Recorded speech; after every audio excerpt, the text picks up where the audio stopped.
Hello, fellow retro gamers!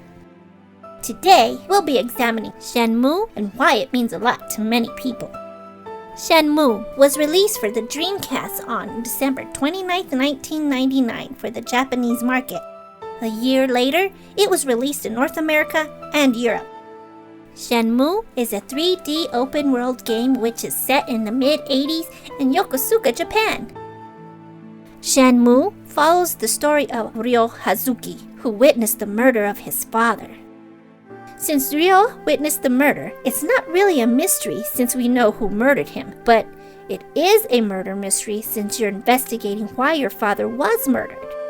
Yu Suzuki originally conceived Shenmue as a virtual fighter RPG called The Legend of Akira. The concept was similar to Shenmue as we know it, but the story would have incorporated virtual fighter characters, with Lao Chan being the villain.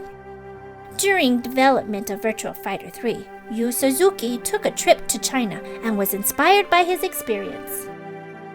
It was at this point that the direction of the game would change to the Shenmue we know today. Development started around the time the Saturn was released in North America. Footage from the Saturn version of the game shows imagery from both Shenmue 1 and 2.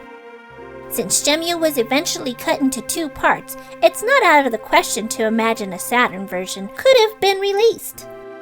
At one point, SEGA had at least 300 individuals working on Shenmue. Guinness Book of World Records once recognized Shenmue as the most expensive game ever to be developed at $70 million.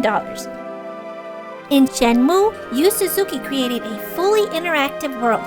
He called it FREE for Full Reactive Eyes Entertainment. Vending machines work. You can go into stores and pick up merchandise. Buying merchandise might be relevant to the game or irrelevant.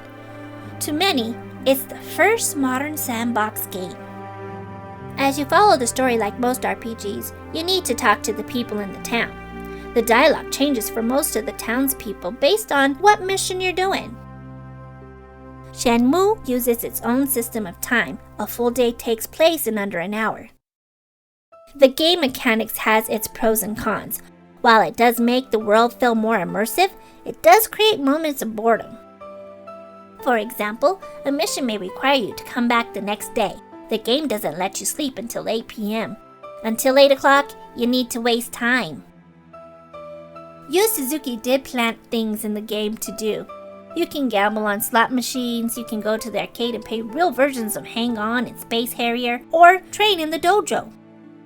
While all this is great, sometimes I'd use the time to use the restroom or go make a sandwich.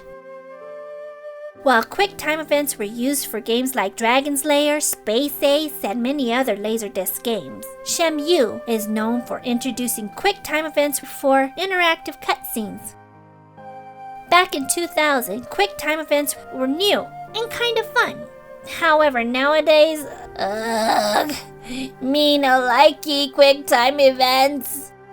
Shenmue has a beautiful Asian-inspired soundtrack. Many Japanese composers such as Yuzo Koshiro, Raiju Luchi, and Osamu Murata contributed to the soundtrack. The music really acts as an anchor in the world of Shenmue.